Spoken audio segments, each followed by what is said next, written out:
Allez, bonsoir à toutes et à tous. On va faire un exercice un peu spécifique ce soir.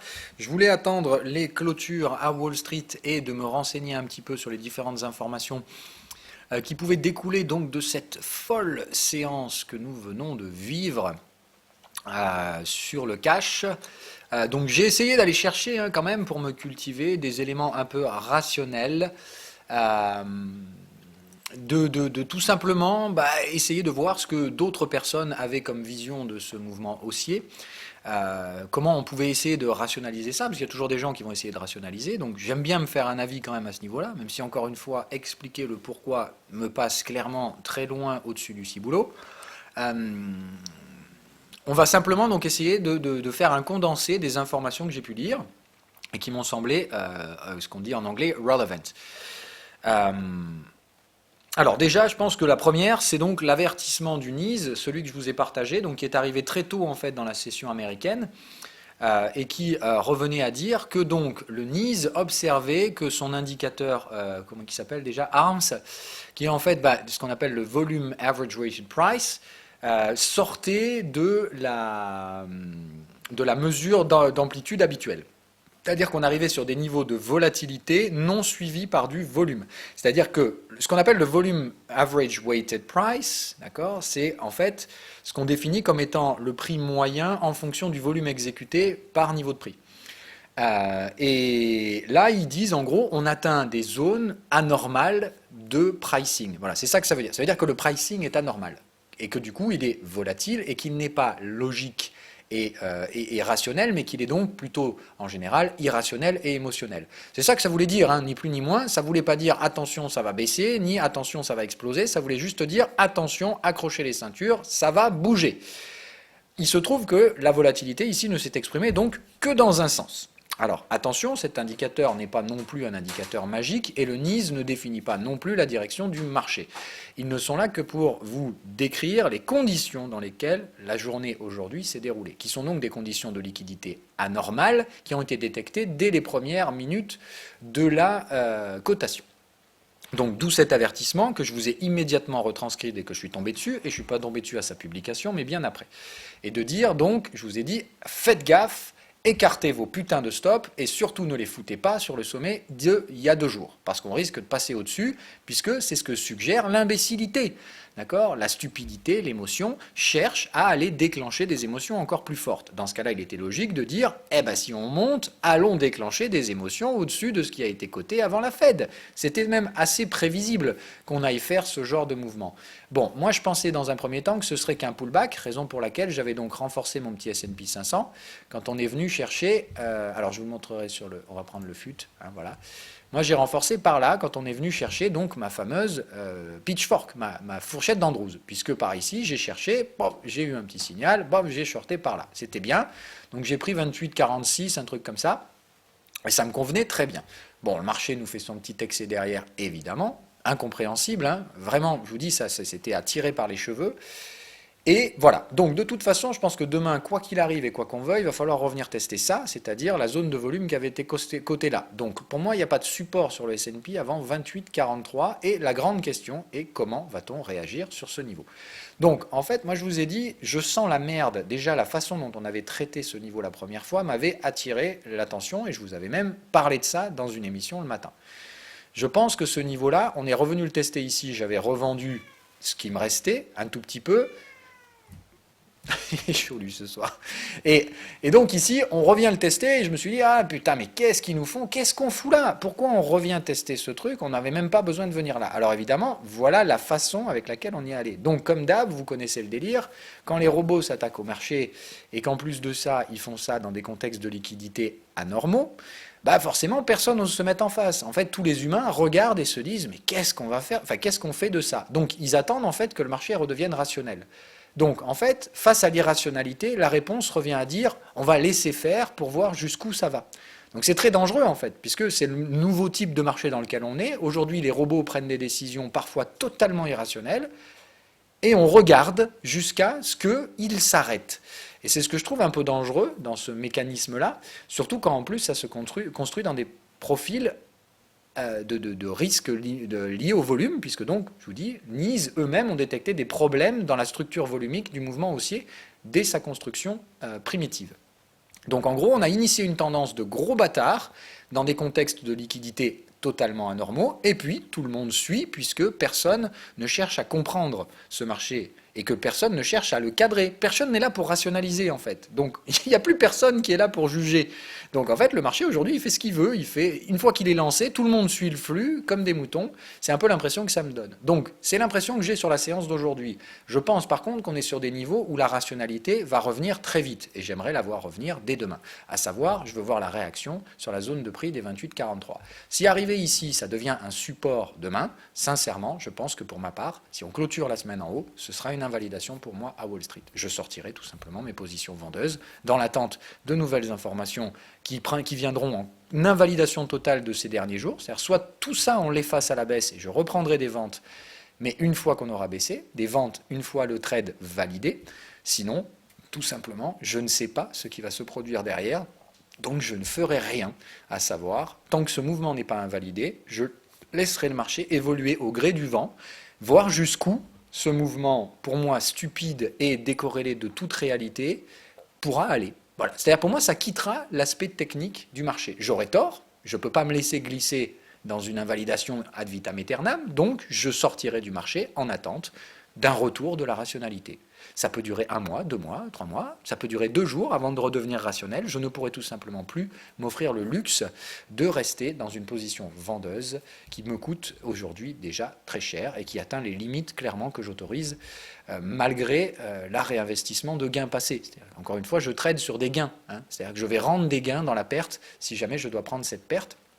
C'est clair. Ça me fera chier, parce que c'est pas le genre de perte que je suis habitué à prendre, qui se situe très clairement à près de 15% du capital. Et ça me fera mal au derche, et il me restera encore des pertes potentielles derrière si des valeurs comme Tesla venaient à remonter et des trucs comme ça. Voilà. Donc il faut être conscient que ça ne concerne que la partie actuelle des pertes que je vais devoir encaisser. Si je dois encaisser des pertes supplémentaires, ça viendra se rajouter derrière, mais les actions, je suis quand même plus faiblement exposé que je ne le suis sur les indices. Donc ça c'est pour les chiffres, encore une fois, pas de mensonge, si la perte est là, je vous la donnerai, je vous donnerai même la perte en euros si ça en intéresse certains, puisque voilà, le chiffre pourra en choquer certains, mais après évidemment, vu la taille du compte, c'est pas énorme non plus, voilà. Donc un drawdown à escompter en cas d'erreur d'une 15aine de %, ce qui franchement est un gros drawdown, mais est à la hauteur de la volatilité actuelle. Je n'ose même pas vous donner les drawdowns de certains gérants dans la baisse de décembre, voilà. Il y en a certains avec des leviers, quand on baisse de 20%, je vous imagine pas le drawdown qu'ils ont pris sur les comptes. Mais bon, on n'est pas sur la même planète. Bref. On va revenir sur des éléments concrets. Donc Nice, d'accord, est l'information de Claire pour moi, celle qui permet de leader l'information, de dire ça se produit dans un contexte très particulier, donc il faut prendre un peu de recul. Ça nécessite d'analyser ça à froid et donc déjà de ne pas se laisser emporter dans l'euphorie ambiante et de se dire « Ouh, c'est le truc de ouf » et compagnie. Voilà. Donc, pour l'instant, je reste à froid et j'attendrai donc une confirmation demain par un retest de la zone des 28,43 qui me semble littéralement obligatoire. À voir si on va le faire, dans quelles conditions. Est-ce qu'on le fait pendant la nuit sur la séance asiatique? Je veux que ce soit coté par le cash, ce prix-là, c'est-à-dire le SPX. On revient sur SPX, voilà, SPX, demain, donc cette zone ici, la zone de volume, donc 28,43 exactement au point près, voilà, on est bien là où il y a le plus de volume. Cette zone doit impérativement, pour ma part, être retestée par le marché. Alors je vais utiliser cette ligne, du coup je ne sais pas pourquoi je l'avais mise, mais on va s'en servir, elle est très bien. Voilà, 28,43.0, c'est le niveau qu'il faut. L'information additionnelle, c'est de dire, je vais prendre le plus bas hebdo qui est là, le plus haut qui est pour l'instant donc ce qu'on a fait, à voir si on ira plus haut demain, j'en sais rien, mais j'en doute, et j'aimerais pas. Ce serait de dire, moi, je ne tiendrai pas overweek la position dans sa taille initiale, c'est-à-dire 100% de la position vendeuse, si on ne va pas clôturer sous les 50% ou au moins proche des 50% du plus bas récent, c'est même pas du plus bas hebdomadaire, voilà. Le plus bas hebdo est beaucoup plus bas. Pardon, non, si, ça c'est le plus bas hebdo de cette semaine, voilà. Je ne parlais pas du plus bas, voilà. Bref, donc il faut revenir clôturer à peu près au moins là pour qu'il y ait un semblant d'hésitation. Hein. Sinon, pour moi, c'est pas possible. Si la semaine, c'est juste « Wouh, les gars, on arrache tout, on est trop fort, c'est nous les meilleurs, et on clôture tout en haut », sincèrement, je ne peux pas tenir ma position 100% ouverte. Il y aura au moins une invalidation partielle, voire une invalidation plus profonde, c'est-à-dire totale. Ça dépendra de la séance de demain. Comme pour moi, la séance aujourd'hui est vraiment irrationnelle et dans un contexte de liquidité que, je vous dis, même les institutions qui cotent cette liquidité disent qu'il y a eu un problème aujourd'hui. Donc, je vais rester calme, d'autant que je note clairement que des valeurs comme Apple, Nvidia, Electronic Arts qui ont fait la cote aujourd'hui sont toutes des valeurs qui se sont faites mais arracher la tronche, c'est-à-dire qui sont en crack, et des valeurs qui seront dégradées plus fortement dans la suite. Donc ce n'est pas des valeurs de croissance dans lesquelles on peut espérer de nouveaux sommets historiques, ce sont des valeurs qui vont faire probablement un dead cat bounce avant de perdre encore plus profondément et durablement leur valorisation vers le bas. Ça ne veut pas dire qu'elles vont mourir, ça veut juste dire qu'elles vont perdre de la valeur dans les prochains trimestres. Juste d'ailleurs, au passage, je la glisse comme ça, Apple, je vous rappelle quand même qu'il y a 2 mois, Apple, à la dernière publication de ses résultats, a donné un profit warning. Aujourd'hui, personne ne semble s'en préoccuper.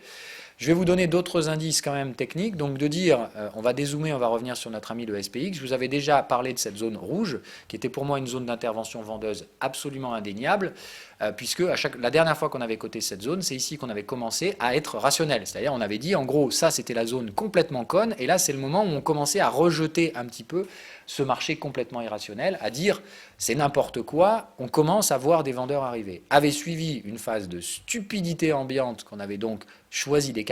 J'avais choisi de l'écarter en disant ça c'était tellement n'importe quoi et la correction avait été immense, c'est-à-dire bougie de rejet, puis gap baissier, et ça en fait c'est typique d'une structure de bébé abandonné, c'est-à-dire que là on était parti en haut et on rejetait complètement ces prix. Donc en réalité aujourd'hui je vais même inverser le truc, c'est-à-dire que maintenant que je vois qu'on est dans la connerie, d'accord, je me dis voilà, la connerie c'est ça en fait, c'est de dire ça c'est tout ce qu'on n'aurait jamais dû faire. Et on va voir comment les prix réagissent ici. Donc, ce qui est clair et net, c'est que déjà, toute clôture 4 heures au-dessus des 28,75, c'est game over. Je n'irai pas au-dessus de ça, je ne chercherai jamais. Maintenant, bon, je vais tolérer un peu plus, parce qu'on est quand même dans un contexte de liquidité, et je vous dis autant, je risque de me faire dégommer 15%, si ça doit être 17, c'est pas bien plus grave. Voilà. Mais par contre, si je dois me faire dégommer 15% pour que dans 3 jours on soit là, ça me fait chier. Évidemment, à ce risque-là, je préfère risquer un tout petit peu plus. Mais attention, je ne vais pas m'amuser à dire « Ah c'est là, et puis dans 3 jours c'est là et c'est là ». Non, non, ça ne fonctionne pas comme ça. Je vous ai dit de toute façon que ma zone, elle se travaille ici. C'est juste que la façon dont on aborde la zone est extrêmement importante. D'accord ? Là, ici, on n'est pas dans des marchés techniques, on est dans des marchés psychologiques. Ils vont chercher la limite. C'est le sale gosse dans le magasin qui crie et qui tape des pieds jusqu'à ce que quelqu'un vienne lui foutre une torgnole. C'est exactement ça, la réalité. C'est de dire, là, on fait n'importe quoi, on génère des émotions et on attend la réaction émotionnelle en contrepartie. Donc je vous ai dit, attention, c'est une réaction émotionnelle euphorique, je sais maintenant qu'on ira à la panique. C'est-à-dire que là, ce qu'on a aujourd'hui, c'est du grand n'importe quoi. Tout le monde regarde et on se demande ce qui se passe. C'est de l'incompréhension. Dans un contexte euphorique, complètement fou. C'est-à-dire que là, maintenant, ça y est, les sommets historiques sont ouverts et on y va forcément, c'est un peu tout ce que tout le monde se dit. 300 actions du S&P 500 aujourd'hui sont sur des sommets historiques. C'est oublier qu'il en reste 200 qui ne le sont pas, alors qu'on est à 2% du sommet. Donc, en fait, aujourd'hui, le concept revient à dire il faut évidemment mettre en avant ce qui va bien et il faut absolument annihiler tout ce qui ne va pas bien. C'est-à-dire la croissance à 2% alors qu'on était à 4% il n'y a pas 6 mois de ça, c'est pas grave, c'est pas bon, c'est très mauvais, donc on oublie, on n'en parle pas. Par contre, la Fed qui est super accommodante, la dernière fois, ça super, on price à mort, merci Jérôme Powell. Et puis alors là, Jérôme Powell qui... C'était pas purement accommodant ce truc-là. Encore une fois, c'est des interprétations analytiques. Il y avait des pondérations un peu inquiétantes dedans. Déjà d'une, il y a quand même des choses vachement négatives, mais c'est de se dire, voilà, au final, l'interprétation qu'on en fait, c'est comme les marchés montent, en fait, Jérôme Powell a été accommodant. Mais non, d'une, il n'a pas été très accommodant, il a surtout été très avertissant sur les risques que le marché, pour l'instant, essaie d'ignorer. Et c'est là où je vais arriver à la conclusion, et je m'arrêterai après. Pourquoi dans ce cas-là, le VIX n'imprime pas un nouveau plus bas? Pourquoi le VIX, pire que ça sur la séance d'aujourd'hui, maintient le plus bas d'hier et casse même le plus haut de la veille? Voilà, bon, à noter, donc anormal, complètement anormal, la volatilité, donc dans un schéma de structure inquiétant, n'est pas suivi non plus sur les junk bonds, qui maintiennent le plus haut de la journée d'hier et clôturent sous les 50%. Donc, junk bond, pas d'euphorie acheteuse du tout.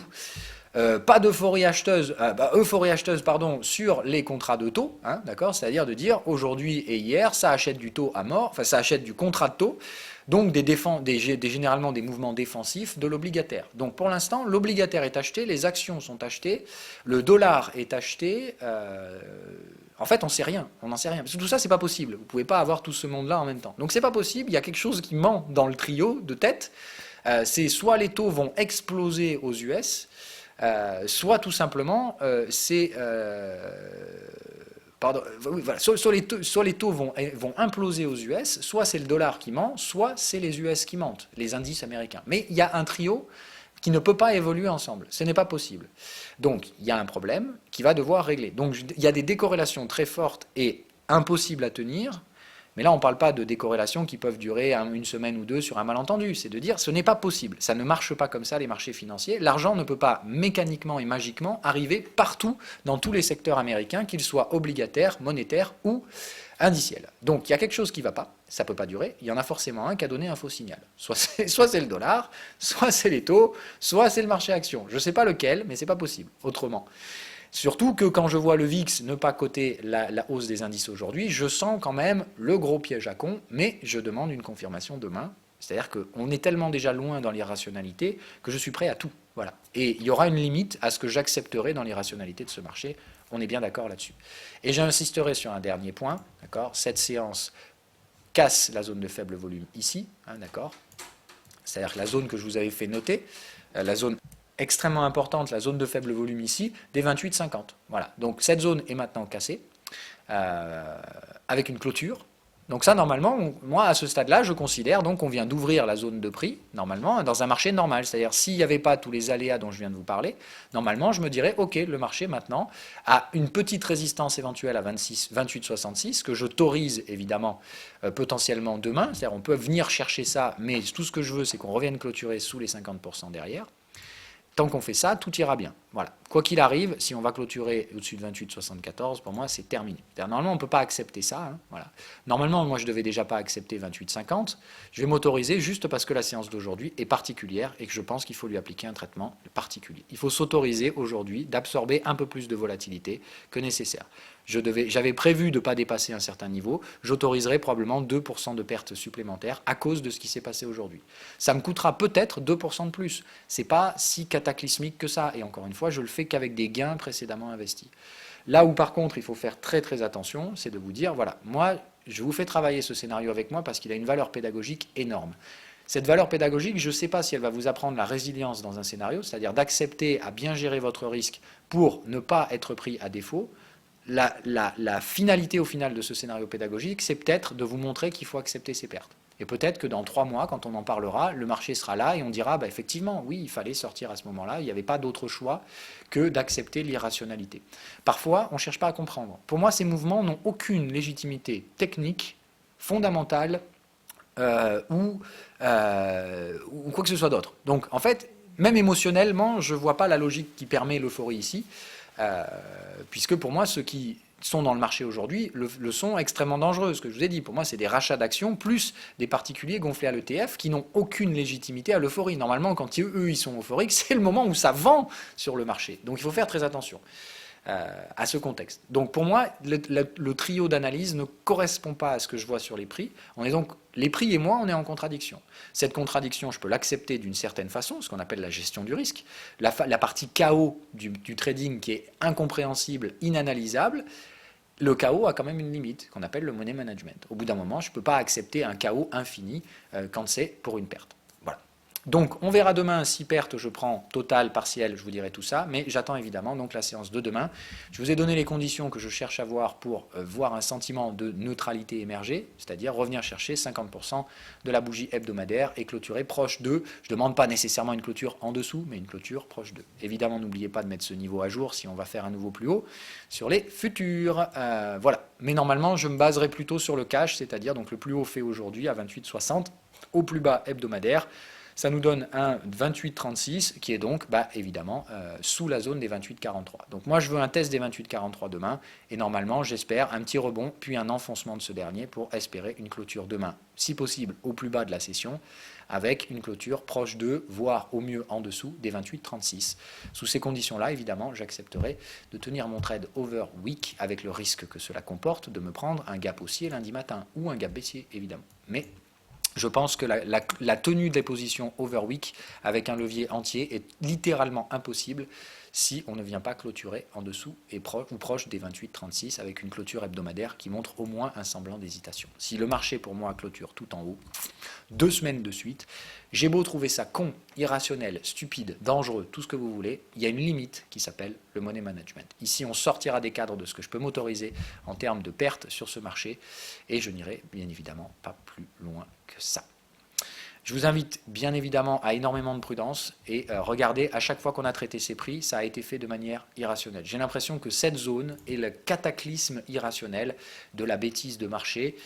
C'est le sommet qu'on a réussi à atteindre dans la première phase de bêtise. C'est le sommet qu'on a tenté de déborder ici. Regardez, quand on l'a traité ici, c'était la même chose.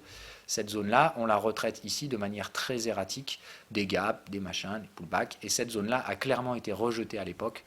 Et elle a permis la cassure d'un support mensuel derrière. Je ne comprends pas si les marchés vont retraiter cette zone. Pour moi, c'est incompréhensible. Voilà. Mais je m'arrêterai là, quoi qu'il arrive, que je comprenne ou que je ne comprenne pas. Je vous souhaite à toutes et à tous une bonne soirée.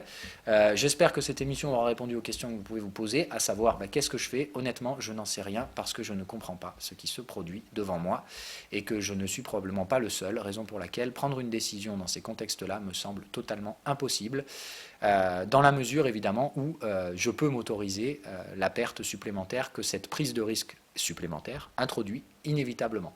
Je m'autorise aujourd'hui à perdre plus que ce que j'avais déjà prévu dans le cadre de cette stratégie.